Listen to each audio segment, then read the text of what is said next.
Hello everyone, welcome back to another video, and today I'm going to be talking about a severe ice storm that's going to occur Wednesday night into Thursday of this week.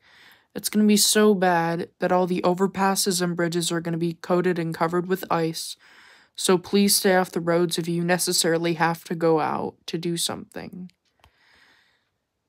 And make sure to bring a winter coat and a bunch of supplies in your car just in case if anything happens. You never know, because this is going to be a really big winter and ice event.